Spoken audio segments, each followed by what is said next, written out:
అందరికీ వందనాలు. బాగున్నారండి? మరి నన్ను అంతకుముందు ఎవరన్నా చూసారా? తెలిసిన వాళ్ళు ఎవరైనా ఉన్నారా అంతకుముందు నా ప్రసంగాలు విన్నవాళ్ళు కానీ? సరే, 1-2 చేతులు ఎగుస్తున్నాయి, చాలా సంతోషం. మరి ఈరోజు ఒక చిన్న క్వశ్చన్.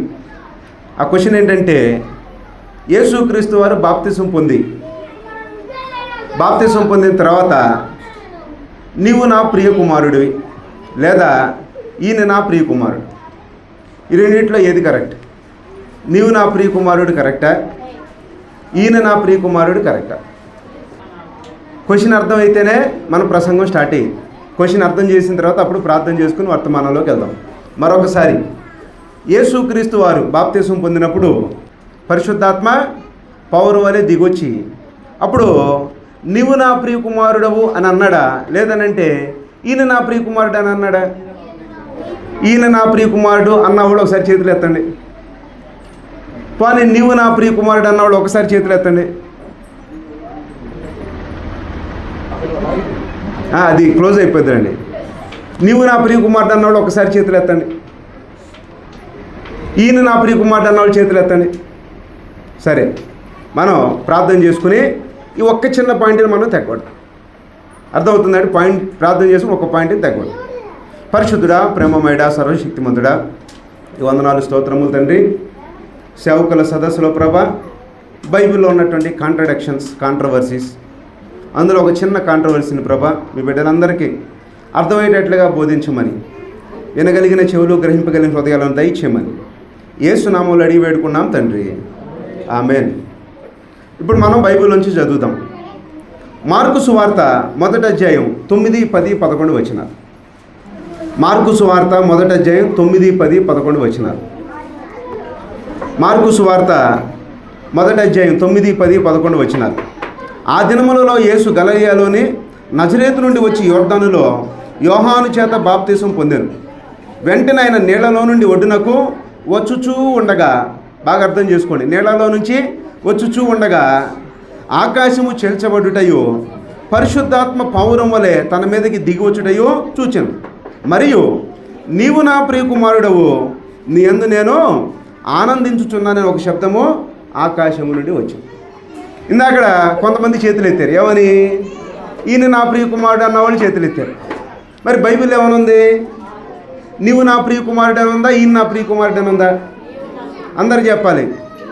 నీవు నా ప్రియ కుమారుడు అను. ఇప్పుడు మత్తయి సువార్త చదువుదాం. మత్తయి సువార్త 3వ అధ్యాయం 16, 17 వచనాలు. యేసు బాప్తిసం పొందిన వెంటనే నీళ్లలో నుండి ఒడ్డునకు వచ్చెను. ఇదిగో ఆకాశం తెరవబడెను.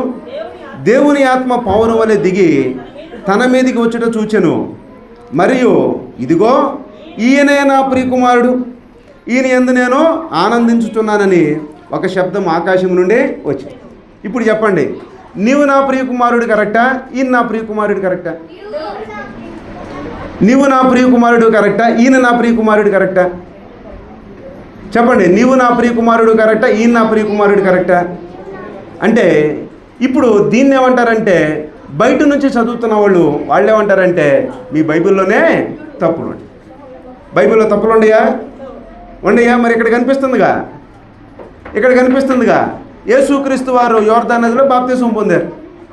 బాప్తిసం పొందిన తర్వాత ఏం జరిగింది? నీవు నా ప్రియ కుమారుడు అన్నారు ఒక దగ్గర. వీళ్ళు చూస్తేనే ఇంకొక ఆయన రాసిన దాంట్లో ఈయన నా ప్రియ కుమారుడు అన్నాడు. ఈయనంటే ఎవరినో చూపించి, నీవు అంటే నీతో మాట్లాడతా. అర్థమవుతుందా లేదా? అంటే బైబిల్ చదువుతున్నప్పుడు ఇలాంటివి కోకొలలుగా ఉంటాయి కాబట్టి చాలామంది ఏం చేశారంటే క్రైస్తవుల మీద పడ్డారు. ఈ క్రైస్తవుల మీద పడి బైబిల్ అన్నీ తప్పులే అని చెప్పి బైబిల్ మీద అనేక పుస్తకాలు రాశారు. సైంటిఫిక్ ఎర్రర్స్ ఇన్ బైబిల్ అని, బైబిల్లో శాస్త్రీయ తప్పులని అని చెప్పి ఒక list, numerical errors in Bible అని, బైబిల్లో నెంబర్ల తప్పులని ఒక లిస్టు, దాని తర్వాత ప్రదేశాల ఎర్రర్లని, భౌగోళిక ఎర్రర్స్ అని చెప్పి అందులో నుంచి ఒక లిస్టు. ఇలా బైబిల్ మీద పడి ఏడ్చేవాళ్ళు బోల్డ్ మంది. ఒక ఆయనకి డిబేట్ జరుగుతూ ఉంది. డిబేట్ ఏంటంటే మీరు యేసుక్రీస్తుని నమ్మారా లేదా? నమ్మారు. యేసుక్రీస్తు నమ్మినప్పుడు అందులో మార్కు సువార్త 16:16 నమ్మారా? ఏంటా 16:16 కంటత వాక్యం అందరికీ? నమ్మి బాప్తిసం పొందినవాడు రక్షింపబడును, నమ్మని వానికి శిక్ష. ఇది మీరు నమ్మారా? ఇప్పుడు 17 నమ్మిన వారి వల్ల ఈ సూచక్రియలు జరుగును. అదేమనగా నా నామమున దెయ్యాలను నిలగొడతారు, రోగుల మీద చేతులు ఉంచినప్పుడు స్వస్థత పొందుతారు, దాని తర్వాత మరణకరమైనది ఏది తాగినా హాని చేయదు, దాని తర్వాత మీరు పాములను ఎత్తిపట్టుకుంటారు.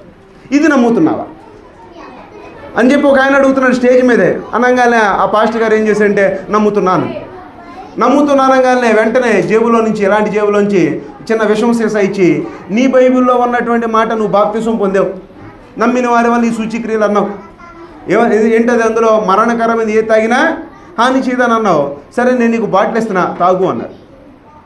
ఇప్పుడు అదే బాటిల్ మీకు ఇస్తే మీరు తాగుతారా? చెప్పండి, తాగుతారా తాగరా? ఆయన తాగల స్టేజ్ మీద. తాగపోయేసరికి మళ్ళీ వెటకారంతో మొదలుపెట్టాడు. ఏమని?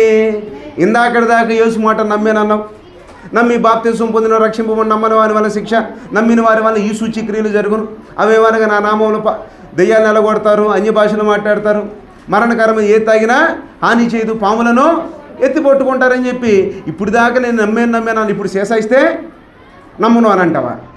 మీకు అర్థమవుతుందండి? ఇలాంటివి సమాజంలో కోకొలలు ఇలాంటి కోకొలలు కాంట్రడక్షన్స్, కాంట్రవర్సీలు బైబిల్ మీద చాలా ఉంటాయి. ఈ బైబిల్ మీద చాలా ఉన్నప్పుడు ఏం చేయాలి అని అంటే, ముందు మనం మైండ్లో ఫిక్స్ అయిపోవాలి. ఏమని బైబిల్లో ఇక్కడొకలాగా ఉంది అని అంటే, పాఠం చెప్పింది ఎవరో? దేవుడు. బైబిల్ రాపిచ్చింది ఎవరండి? దేవుడు. అయితే రాపిచ్చేటప్పుడు ఇక్కడ మత్తయితో రాపిచ్చాడు, ఇక్కడ మార్కుతో రాపిచ్చాడు, ఇక్కడ లోకాతో రాపిచ్చాడు, అక్కడ యోహాన్తో రాపిచ్చాడు. అంటే రైటర్స్ ఎంతమంది? ఈ సువార్తలో మనం 4 దగ్గర నుంచి వద్దాం. ముందు మత్తయి, మార్కు, లోకా, యోహాన్. ఈ 4 చెప్పిన స్టోరీ ఒకేలాగుందా, వేరువేరుగా ఉందా? వేరువేరుగా ఉంది. మత్తయి చూస్తే ఏమన్నాడు? ఈయన నా ప్రియకుమారుడు అంటున్నాడు. ఆకాశం తెరవబడింది, పౌరం దిగొచ్చింది, వచ్చిన తర్వాత ఈయన నా ప్రియకుమారుడు అంటున్నాడు. అలాగే మార్కు చూస్తే ఏమన్నాడు?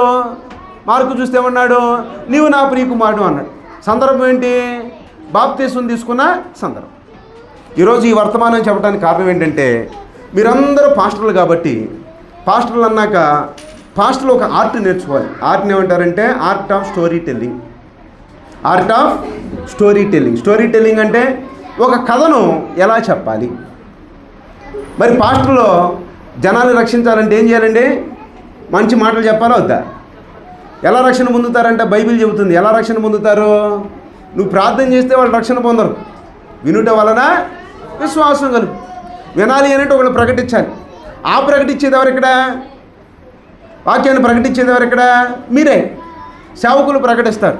కాబట్టి వాక్యాన్ని ప్రకటించేవాళ్ళు ఎంత గొప్పగా ప్రకటిస్తే అంతగా అద్భుతంగా సేవ జరిగిద్ది, జనాలు రక్షణ పొందుతారు. కాబట్టి ఒకళ్ళని కన్విన్స్ చేయాల్సినటువంటి డ్యూటీ మందే. కాబట్టి ఆర్ట్ ఆఫ్ స్టోరీ టెల్లింగ్ అంటే ఒక కథను ఎలా చెప్పాలి. ఇప్పుడు ఇక్కడ మనకు కథను చెబుతుంది ఎవరంటే దేవాది దేవుడు చెబుతున్నాడు. ఎందుకని? ఒక ఇన్ఫర్మేషన్ని నీ బుర్రలో పెట్టాలనుకున్నాడు. అయితే మరో క్వశ్చన్ ఏంటంటే బాప్తిసం ఇచ్చి యోహాను బాప్తిసానికి రెడీగా ఉన్నాడు. యేసుక్రీస్తు వారు బాప్తిసం తీసుకున్నాడు. బాప్తిసం ఇచ్చి యోహాను బాప్తిసం ఇస్తున్న టైంలో, యేసుక్రీస్తు బాప్తిసం తీసుకున్న టైంలో ఈయనే యేసు అని చెప్పి బాప్తిసం ఇచ్చి యోహానికి తెలుసా తెలీదా? క్వశ్చన్ అర్థమైందండి? మరొకసారి క్వశ్చన్. అందరూ బాప్తిసం పొందుతున్నారు. యేసుక్రీస్తు వారు కూడా బాప్తిసానికి వచ్చాడు. యేసుక్రీస్తు వారు కూడా బాప్తిసం తీసుకున్నాడు. అయితే యేసును చూడంగానే ఇదిగో ఈయనే యేసుక్రీస్తు, ఈయనకి నేను బాప్తిసం ఇస్తున్నాను అని చెప్పి యోహాను గారికి తెలుసా తెలీదా?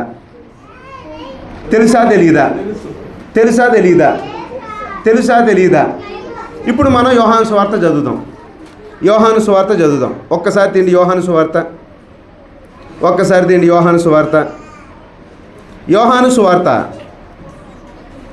మొదటి అధ్యాయం. యోహాను సువార్త మొదటి అధ్యాయం 31వ వచనం.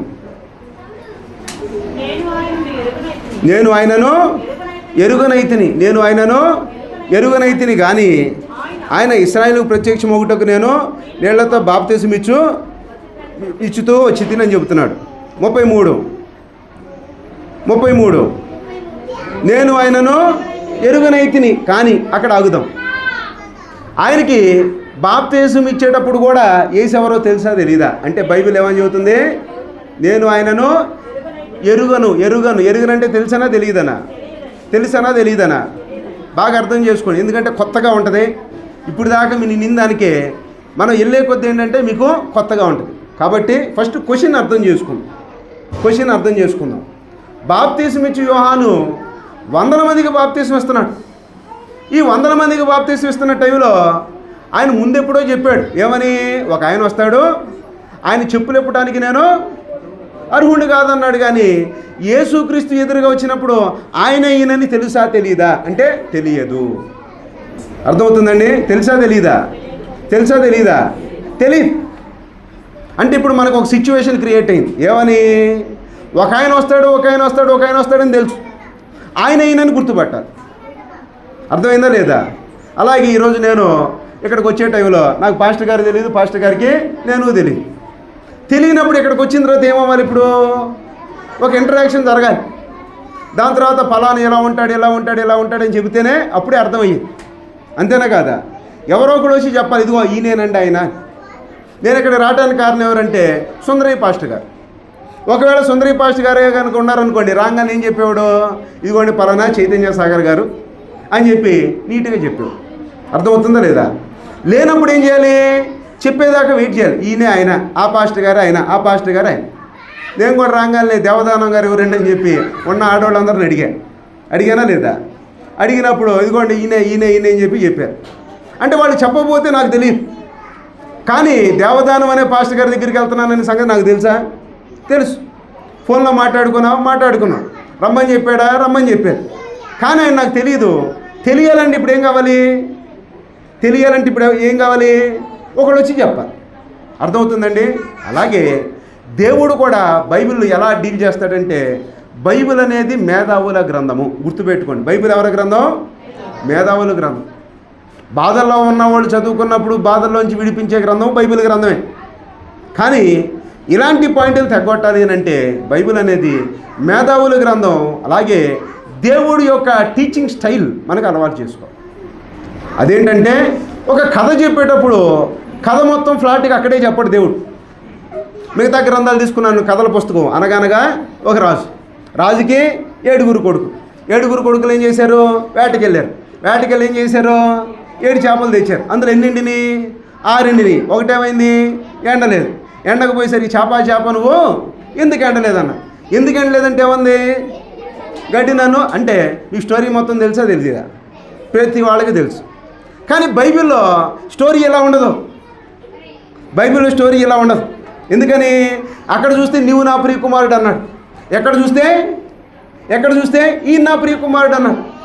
ఇప్పుడు మనకి మైండ్కి పొద్దున రావాలి. ఏంటి ఆ పొద్దును? మరొకసారి చదువుదాం. మత్తయి సువార్త 3వ అధ్యాయం. మత్తయి సువార్త 3వ అధ్యాయం 16వ వచనం. మత్తయి సువార్త 3వ అధ్యాయం 16వ వచనం. యేసు బాప్తిసం పొందిన వెంటనే నీళ్లలో నుండి ఒడ్డునకు వచ్చాను. ఇప్పుడు యేసు ఎక్కడ ఉన్నాడు చెప్పండి? నీళ్లలోనా ఒడ్డున? యేసు నీళ్లలో ఉన్నాడా ఒడ్డున ఉన్నాడా? అందరూ చెప్పాలి. యేసు నీళ్లలో ఉన్నాడా ఒడ్డున ఉన్నాడా? మత్తయి సువార్తలో మనం చదువుతున్నప్పుడు యేసు ఎక్కడ ఉన్నాడండి? ఒడ్డుకు వచ్చేసాడు. ఇప్పుడు చదవండి. ఇదిగో ఆకాశము తెరవబడెను, దేవుని ఆత్మ పావురం వలె దిగి తన మీదకి వచ్చుట చూచెను. మరియు ఇదిగో ఈయనే నా ప్రియ కుమారుడు. ఆయన ఎక్కడున్నాడు? ఒడ్డున ఉన్నాడు. అప్పుడు ఈయన గురించి చెబుతున్నారు. ఏమని చెబుతున్నారు? ఈయన నా ప్రియ కుమారుడు. ఇప్పుడు మనం మార్కు సువార్త దగ్గరికి వచ్చేద్దాం. మార్కు సువార్త మొదటి అధ్యాయం 10-11 వచనాలు. మార్కు సువార్త మొదటి అధ్యాయం 10-11 వచనాలు. వెంటనే ఆయన నీళ్లలో నుండి ఒడ్డునకు వచ్చుచూ ఉండగా, అంటే ఆగండి ఇక్కడే ఆగాలి. వచ్చుచూ ఉండగా అంటే యేసు నీళ్లలో ఉన్నాడా బయట ఉన్నాడా? మత్తయి సువార్త చదివినప్పుడు యేసు ఎక్కడున్నాడు? ఒడ్డున ఉన్నాడు. మార్కు సువార్త చదువుతున్న యేసు ఎక్కడున్నాడు? నీళ్లలో ఉన్నాడు. ఏం చేస్తున్నాడు? ఏం చేస్తున్నాడు? బాప్తిసం తీసుకున్నాడు, మెల్లగా అడుగులు వేయటం స్టార్ట్ చేశాడు. అర్థమవుతుందా లేదా? యేసు బాప్తిసం పొందాడు, నీళ్ళలో నుంచి వస్తూ ఉన్నాడు. మత్తయి సువార్తలో ఎక్కడున్నాడు? ఒడ్డుకు వచ్చేసాడు. ఇప్పుడు చదవండి. వెంటనే ఆయన నీళ్లలో నుండి ఒడ్డునకు వచ్చుచూ ఉండగా ఆకాశము చీల్చబడుటయో పరిశుద్ధాత్మ పౌరం వలె తన మీదకి దిగి వచ్చుటయో చూచాను. మరియు నీవు నా ప్రియకుమారుడవు, నీ యందు నేను ఆనందిస్తాను. ఆగండి, ఇప్పుడు అందరు నన్ను చూడండి. నేను ఫిజిక్స్ పాఠాలు చెబుతూ ఉంటా, ఫిజిక్స్ లెక్చరర్. మరి అన్నిటికన్నా కష్టమైంది ఏంటి? ఫిజిక్సా కాదా? ఆ ఫిజిక్స్ పాఠాలు చెబుతూ ఉంటా. నాకు బెస్ట్ టీచర్ అవార్డు ఇచ్చారు. బెస్ట్ టీచర్ అంటే ఉత్తమమైన ఫిజిక్స్ టీచర్. ఎందుకని ఉత్తమమైన ఫిజిక్స్ టీచర్ అంటే కాంప్లికేటెడ్గా ఉన్న దాన్ని అందరికి అర్థమయ్యేటట్టుగా చెబుతాను. అందుకే ఏం చేశారు? ఉత్తమమైన ఫిజిక్స్ టీచర్ అవార్డు ఇచ్చారు. ఇప్పుడు మనం ఇక్కడ ఒక సందర్భాన్ని డీల్ చేయాలి. ఏంటది? మత్తయి సువార్తలో యేసుక్రీస్తు ఎక్కడ ఉన్నాడు? అందరూ చెప్పాలి. ఎక్కడ ఉన్నాడు? ఒడ్డున ఉన్నాడు. మార్కు సువార్తలో యేసుక్రీస్తు ఎక్కడ ఉన్నాడు? నీళ్ళలో ఉన్నాడు. అంటే రెండు ఒకటా వేరా? మరి సందర్భం ఒకటే. అయితే యేసుక్రీస్తు వారు బాప్తిసం పొందాడు. బాప్తిసం పొంది నీళ్ళలో ఉన్నాడు. నీళ్ళల్లో ఉండి ఏం చేస్తున్నాడు? తెలుసుకోవాలంటే మనం మళ్ళీ లోకాసు వార్త దగ్గరికి పోవాలి. ఒకసారి చదువుతాం. లోకాసు వార్త 3వ అధ్యాయం. లోకాసు వార్త 3వ అధ్యాయం 21వ వచనం. లోకాసు వార్త 3వ అధ్యాయం 21వ వచనం. లోకాసు వార్త 3వ అధ్యాయం 21వ వచనం. ప్రజలందరూ బాప్తిసం పొందినప్పుడు యేసు కూడా బాప్తిసం పొంది ప్రార్థన చేయుచూ ఉండగా ఆకాశము తెరవబడింది. శరీరాకారముతో పావురం వల్ల ఆయన మీదకి దిగి వచ్చినప్పుడు నీవు నా ప్రియకుమారుడవు, నీ యందు నేను ఆనందిస్తాను. అంటే యేసుక్రీస్తు ఇప్పుడు ఎక్కడున్నాడు? లోకాసు వార్తలో యేసుక్రీస్తు ఎక్కడున్నాడు? బాప్తిసం పొందాడు, నీళ్ళల్లో ఉన్నాడు. నీళ్ళల్లో నుంచి వస్తా ప్రార్థన చేస్తున్నాడు. మీకు సీన్ అర్థమైందా లేదండి? మత్తయి సువార్తలో ఎక్కడున్నాడు? ఆల్రెడీ ఇది సీన్ అంతా అయిపోయింది. వస్తా ఉన్నాడు, ప్రార్థన చేసుకున్నాడు. ఈ ప్రార్థన చేసుకునేటప్పుడు ఎవరు వచ్చారు? ఆకాశం నుండి పరిశుద్ధాత్మ పౌరం వలె దిగొచ్చి నీవు నా ప్రియకుమారుడు, నీ యందు నేను ఆనందిస్తున్నానని యేసుతో చెప్పాడు. ఇప్పుడేమైందంటే అక్కడి నుంచి బయటకు వచ్చేసాడు. ఏ సువార్తలో? మత్తయి సువార్తలో. బయటకు వచ్చేసిన తర్వాత అప్పుడు మళ్ళీ ఆకాశం తెరవబడి మళ్ళీ ఏమొచ్చింది? మళ్ళీ పౌరం వచ్చి అప్పుడు ఏం చేస్తున్నారంటే ఇదిగో ఆయన నా ప్రియకుమారుడు, ఇతనే నా ప్రియకుమారుడు. ఎవరో? ఈయన నా ప్రియకుమారుడు అని ఎవరితో చెబుతున్నాడు?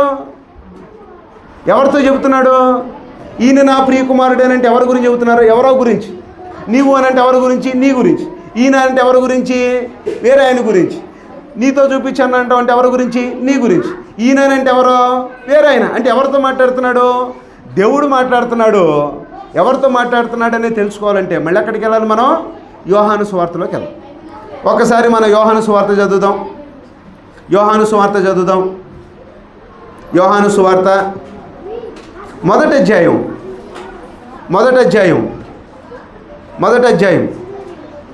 32వ వచనం. యోహాను సువార్త మొదటి అధ్యాయం 32వ వచనం. మరియు యోహాను సాక్ష్యం ఇచ్చుచు ఆత్మ పావురం వలె ఆకాశం నుండి దిగివచ్చుట చూచితిని. ఎవరు చూశారు? యోహాన్. ఆత్మ దిగి వచ్చే టైంకి ఏం జరిగింది? యేసుక్రీస్తు ఎక్కడున్నాడు? నీళ్ళలో ఉన్నాడో ఒడ్డుకొచ్చాడా? ఒడ్డుకొచ్చాడా? ఎక్కడికి వచ్చాడు? ఒడ్డుకి వెళ్ళిపోయాడు. అంటే స్టోరీలో అంతా ఒకే దగ్గర ఉండదు. బైబిల్ అనేది ఎలా ఉంటుంది? అక్కడ కొద్దిగా, ఇక్కడ కొద్దిగా ఉంటుంది. ఈ కొద్దిగా ఉన్న దాన్ని మనం ఏం చేయాలంటే ఒక దగ్గరికి తీసుకొచ్చి అప్పుడు మనం చదివితే బ్యూటిఫుల్గా ఉంటుంది. బైబిల్ బ్యూటిఫుల్గా ఉండాలంటే ఏం చేయాలి? ప్రతి దాన్ని తీసుకొచ్చి ఒకే సందర్భంలో 4 సువార్తలోంచి దగ్గర పెడితే బైబిల్ అనేది చాలా బ్యూటిఫుల్గా ఉంటుంది. తప్పులు అనేది బైబిల్లో ఉండవు. మీరు గుర్తుపెట్టుకోండి. బైబిల్లో కాంట్రడిక్షన్ ఎందుకు ఉంటాయి అంటే వాడికి అర్థం కాకొచ్చింది. నీవు నా ప్రియకుమారుడివి అన్నదానికి ఇది కరెక్టు అని చెప్పి ఎందుకన్నారు? వాళ్ళు అక్కడి వరకే ఆగిపోయారు. ఈయన నా ప్రియకుమారుడు అనే దగ్గర ఎందుకు ఆగిపోయారు? ఇక్కడే ఆగిపోయారు. ఇప్పుడు 2 కరెక్టా 2 తప్పనేది తేలాలంటే ఏం చేయాలి? రెండింటిని పక్కన పెడితే అప్పుడు బైబిల్ చాలా బ్యూటిఫుల్గా ఉంటుంది. ఇప్పుడు అర్థమవుతుందండి. యోహాన్ ఏమంటున్నాడంటే 30 1వ వచనం నుంచి మళ్ళీ చదువుతాం. నేను ఆయనను ఎరుగనైతిని కానీ ఆయన ఇశ్రాయేలుకు ప్రత్యక్షమగుటకు నేను నీళ్లలో బాప్తిస్మం ఇచ్చుచు వచ్చితినని చెప్పాను. మరియు యోహాను సాక్ష్యం ఇచ్చుచు ఆత్మ పావురం వలె ఆకాశం నుండి దిగివచ్చుట చూచితిని, ఆత్మ ఆయన మీద నిలిచెను. నేను ఆయనను ఎరుగనైతిని కానీ బాప్తిస్మం ఇచ్చుటకు నన్ను పంపిన వాడు, బాప్తిస్మం ఇచ్చుట పంపింది ఎవరో దేవుడు అన్నాడు. ఏమని? నీవు ఎవని మీద ఆత్మ దిగివచ్చి నిల్చుట చూచితివో ఆయనే ఆయనే ఆయనే ఆయనే ఆయనే ఎవరో నా కుమారు. కొట్టండే చెప్పట్లో బైబిల్ అనేది ఎంత క్రిస్టల్ క్లియర్గా ఉంది. అర్థమవుతుందండి? ఏమన్నాడు? బాప్తిస్మం తీసుకునే టైం ఆయన యేసుని తెలియదు, కానీ యేసుని ఎలా గుర్తుపట్టాలి? ఆయన చెబుతున్నాడు. ఏమని? పరిశుద్ధాత్మ పవర్ వల్ల దిగొచ్చిన తర్వాత నేను నీకు చెబుతా. ఎవరికి? బాప్తిస్మం ఇచ్చేవాడిని నేను నీకు చెబుతా. ఏమని చెబుతాను? ఈయనే నా ప్రియకుమారుడు. ఇప్పుడు ఈయనే నా ప్రియకుమారుడు అనే మాట ఎక్కడుంది? యోహాను సువార్తలో ఉందా, మత్తయిలో ఉందా? ఎక్కడుంది అది? యోహాను సువార్తలో ఉందా, మత్తయిలో ఉందా? మత్తయి సువార్తలో రాశాడు. ఏమని? ఈయన నా ప్రియకుమారుడు. యోహాను సువార్తలో ఏమన్నాడు? ఇదిగో ఆత్మ దిగి వచ్చిన తర్వాత నేను నీకు చెప్తాననే చెప్పేశాను. చెప్పిన తర్వాత అప్పుడు చూశాడు పరిశుద్ధాత్మ పౌరం వలె దిగొచ్చిన తర్వాత ఈయనే నా ప్రియకుమారుడు అని ఎవరితో అన్నాడు? ఆయన ఎవరితో అన్నాడు? బాప్తిస్మం ఇచ్చే యోహానుతో అన్నాడు. కొట్టండి చప్పట్లు. మళ్ళీ బైబిల్ అనేది ఎంత క్రిస్టల్ క్లియర్గా ఉంటుంది. అర్థమవుతుందండి? ఈ సంగతులు అర్థం కాక క్రైస్తవేతరులు, అంటే బైబిల్ సరిగ్గా తెలియని వాళ్ళు, బైబిల్ బయట ఉన్నవాళ్ళు, వాళ్ళు ఏమంటారంటే మీ బైబిల్ ఆ తప్పండి, మీ బైబిల్ ఈ తప్పండి అంటారు. బైబిల్లో తప్పు అనేది ఉండదు. ఉండదా? కాబట్టి యేసుక్రీస్తు వారు బాప్తిస్మం తీసుకున్న దాన్ని ఇప్పుడు 4 అన్నీ కలిపి ఒకే దగ్గర సీన్లు పెడతాను నేనండి. అంటే ఏం జరిగింది? ముందు యేసుక్రీస్తు వారు గలిలయ అనే దేశంలో కాపురం ఉండేవాడు. గలిలయలో నుంచి ఎక్కడికి వచ్చాడు బాప్తిస్మం తీసుకోవడానికి? గలిలయ నుంచి ఎక్కడికి వచ్చాడు బాప్తిస్మం తీసుకోవడానికి? అందరూ చెప్పాలి. ఎక్కడి నుంచి ఎక్కడికి వచ్చాడు? మార్కు సువార్త 1వ అధ్యాయం 9వ వచనం నేను చదువుతున్నాను, రాసుకోండి. ఆ దినములలో యేసు గలిలయలో నుండి నజరేతు నుండి వచ్చి యోర్దానులో యోహాను చేత బాప్తిస్మము పొందెను. బాప్తిస్మం పొందిన వెంటనే నీళ్ళలో ఏం చేశాడు? ఆయన ప్రార్థన చేసుకున్నాడు. ప్రార్థన చేసుకుని ఏం చేశాడు? ప్రార్థన చేసుకుంటూ అలా అడుగులు వేసుకుంటూ బయటకు వస్తున్నాడు. అప్పుడు ఏమైంది? ఆకాశం తెరవబడింది. పౌరం వల్లే పరిశుద్ధాత్మ దిగొచ్చి ఎవరితో మాట్లాడుతున్నాడు? చెప్పాలి. ఎవరితో మాట్లాడుతున్నాడు? అప్పుడు యేసుతో మాట్లాడుతున్నాడు. ఏమని? నీవు నా ప్రియకుమారుడవు, నీ యందు నేను ఆనందిస్తాను. స్పష్టంగా ఉందా లేదా? ఇప్పుడు యేసుక్రీస్తు ఏమయ్యాడంటే నీళ్ళలోంచి బయటకు వచ్చేసాడు. బయటకు వచ్చి ఒడ్డున ఉంచున్నాడు. ఒడ్డున ఉంచినప్పుడు మళ్ళీ ఏమైంది? ఆకాశం తెరవబడింది. పరిశుద్ధాత్మ పౌరం వలె దిగొచ్చిన తర్వాత ఈసారి ఎవరితో మాట్లాడుతున్నాడు? ఇందాక మాట్లాడింది ఎవరితో? యేసుతో. ఇప్పుడు మాట్లాడుతుంది ఎవరితో? ఇప్పుడు బాప్తిస్మం ఇచ్చే యోహానుతో చెబుతున్నాడు. ఏమని? ఈయన నా ప్రియకుమారుడు, ఈయనందు నేను ఆనందిస్తున్నా. ఎప్పుడైతే అది విన్నాడో ఈయన సాక్ష్యం ఇటు మొదలుపెట్టాడు. ఏమని? నేను ఎప్పుడెప్పుడో చెప్పానే, ఆయన చెప్పులు విప్పడానికైనా నేను సరిపోనని. నేనైతే మీకు నీళ్ళల్లో బాప్తిస్మం ఇస్తాను, ఆయనైతే పరిశుద్ధాత్మతో మీకు బాప్తిస్మం ఇస్తాడని చెప్పాడే. ఇదిగో ఆయన ఈయనని చుట్టుపక్కల ఉన్న జనాలందరికీ సాక్ష్యం ఇస్తున్నాడు. ఎవరు చెప్తే సాక్ష్యం ఇచ్చాడు? ఎవరండి డైరెక్ట్గా చెప్పింది? ఎవరు? డైరెక్ట్గా దేవుడే చెప్తున్నాడు. ఏమని? ఈయన నా ప్రియకుమారుడు. అందుకే బైబిల్ అనేది చాలా గొప్ప గ్రంథం. ఇలాంటి గొప్ప గ్రంథాన్ని మనం ఏం చేయాలంటే గొప్పగా చెప్పాలా వద్దా? బైబిల్ ఎంత గొప్పగా చెబితే ఇప్పుడు బైబిల్ మీద పడేవాళ్ళు వాళ్ళు ఏం చేస్తారంటే బైబిల్లో తప్పులు ఉండవు అని చెప్పి మీరు రిపీటెడ్గా చెప్పండి, ఇలాంటి వాటిని వివరించి చెప్పండి, బైబిల్ జోలికి వాళ్ళు రారు. వస్తారా? రారు. కాబట్టి మీరందరూ సేవకులు. కాబట్టి సేవకులు అంటే నాకు బాగా ఇష్టం. ఒక 5 నిమిషాల్లో నేను ముగిచ్చేస్తున్నాను. సేవకులు అంటే నాకు బాగా ఇష్టం. ఎందుకనంటే గ్రామాల్లో మంచి సేవ చేసి ఆత్మలు రక్షించే బాధ్యత తీసుకునేవారంటే సేవకులు. కార్పొరేట్ సేవకులు వాళ్ళు ఇలాంటి వాళ్ళు కష్టపడితే వాళ్ళు గద్ద తనుకుపోయినట్టు తనుకుని పోతూ ఉంటారు. అంతేనా కాదా? కానీ ఒరిజినల్గా ఒక ఆత్మను రక్షించాలి అని అంటే అది ఎంత కష్టమో ఎవరికి తెలుసు? లోపలుండి గ్రౌండ్లో ఉండి ఆ ఫీల్డ్లో ఉండి వాళ్ళకి వాక్యం చెప్పి వాళ్ళని దేవుళ్ళకి నడిపించి వాళ్ళ కోసం ప్రార్థన చేసి ఇలా చేస్తారే వాళ్ళకు ఈ నొప్పి అంటే ఏంటో తెలుసు. అందుకే నేనేం చేశానంటే సేవకుల మీద ఒక అద్భుతమైన పాట రాశాను. ఆ పాటని ఒకసారి మీకోసం చదివి ఏం చేస్తానంటే ఒకసారి విందాం, దాంతో ప్రసంగాన్ని ముగించుకుంటాం. ఈ పాటను రాయటానికి కలిగిన కారణం ఏంటంటే నేను చెన్నైలో లెక్చరర్గా పనిచేస్తున్న దగ్గర మా దగ్గర ఒకళ్ళు ఉండేవాడు. పతాక పాస్టర్లు తిడతా ఉంటారు. ఆ పాస్టర్ అట్ట, ఈ పాస్టర్ ఇట్ట, వాళ్ళు మంచోళ్ళు కాదు, వీళ్ళు మంచోళ్ళు కాదు, దోపిడీ దొంగతనం ఏదో పాస్టర్లు అంటే క్రిమినల్ అన్నట్టుగా చెబుతూ ఉంటారు. నేను అడిగా, మీ నాన్న ఏం చేస్తాడే? మా నాన్న పాస్టర్ అని చెప్పారు.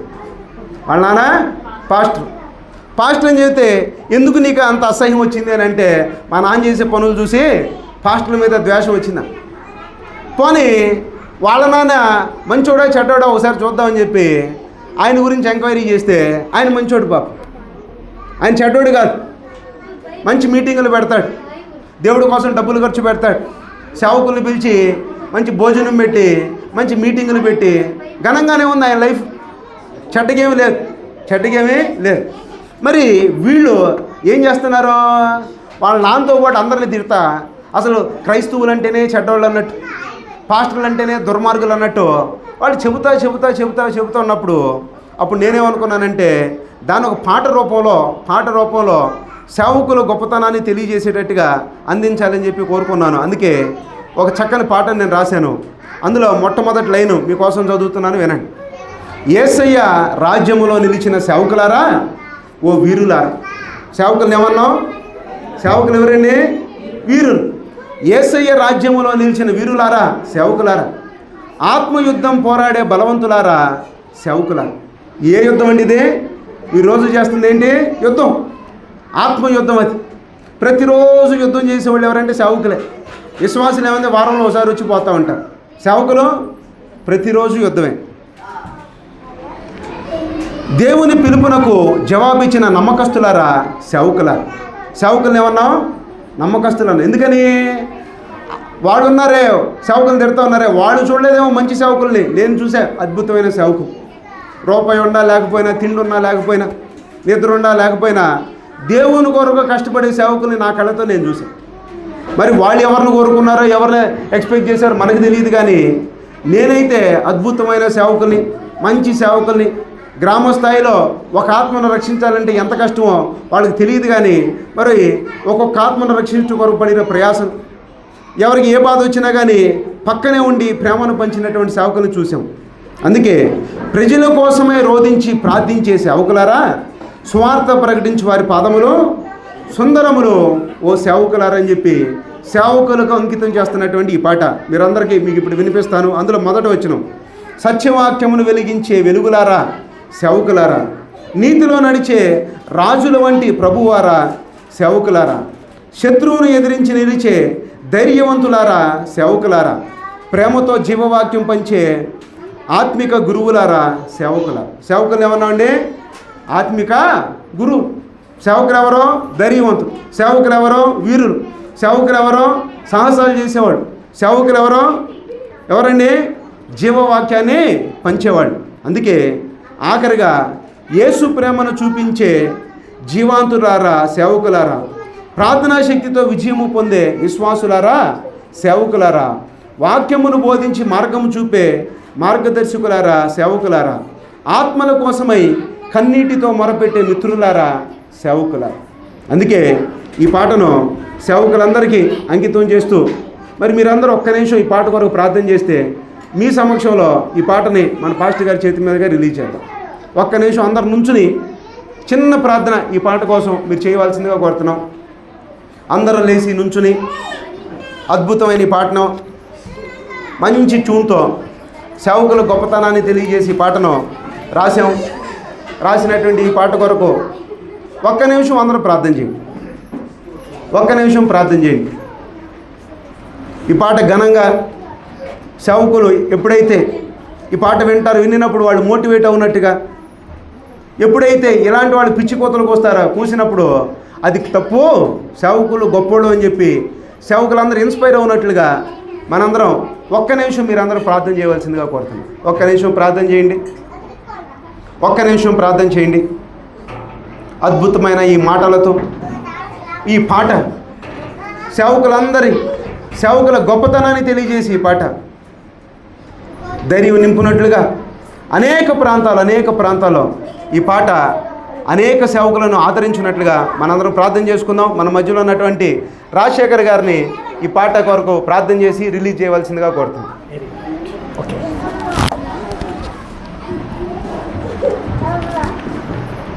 ప్రార్థన చేసుకుందాం. మహాపరిశుద్ధుడా, ప్రేమ కలిగిన తండ్రి, కృపా కనికరం కలిగిన దేవా, సర్వోన్నతుడా, సర్వశక్తివంతుడా నీకు వందనాలు. మా ప్రియులు నాయన తోటి జత పనివారు ఆయన నీ దాసులకు ఇచ్చిన తలాంతులను బట్టి చక్కటి సాంగులు ప్రభునైనా అయా నాయన బిడ్డ యొక్క కవిలలో నుంచి మీ కృప చూపించి రాయించడానికి నాయన పాడడానికి ప్రభువా మీరు చూపిన నీ కృపను బట్టి మీకు స్తోత్రాలు చెల్లిస్తున్నాం. నాయన ఈ యొక్క పాటను రిలీజ్ చేస్తుండగా ప్రభువా తండ్రి కుమార పరిశుద్ధ నామంలో ఓపెన్ చేస్తున్నాం. నీ కృపలో బలపరచండి, సహాయం చేయండి. నీ సన్నిధి తోడుగా ఉంచమని ఈ పాట వింటున్న ప్రతి వారి యొక్క హృదయాలు కదిలించమని అనేకులు ప్రభువా మీకు సమీపముగా దగ్గరగా ఉండడానికి నీ కృపను అనుభవించమని నీ సన్నిధి మాకు తోడుగా ఉంచి సహాయము చేయమని ఘనత మహిమ ప్రభావాన్ని మీరే పొందుకొనమని యేసు నామమున అడిగి వేడుకుంటున్నాను మా పరమ తండ్రి, ఆమేన్. వాక్యమున బోధించి మార్గం చూపే మార్గదర్శులారా, సేవకులారా, ఆత్మల కోసమై కన్నీటితో మొరపెట్టే మిత్రులారా, సేవకులారా, యేసయ్య రాజ్యంలో నిలిచిన వీరులారా, సేవకులారా, అపయుద్ధం పోరాడే బలవంతులారా, సేవకులారా, దేవుని పిలుపులకు జవాబిచ్చిన నమ్మకస్తులారా, సేవకులారా, ప్రజల కోసమై బోధించి ప్రార్థించే సేవకులారా, స్వార్థ ప్రకటించి వారి పాదములు సుందరములు, సేవకులారా.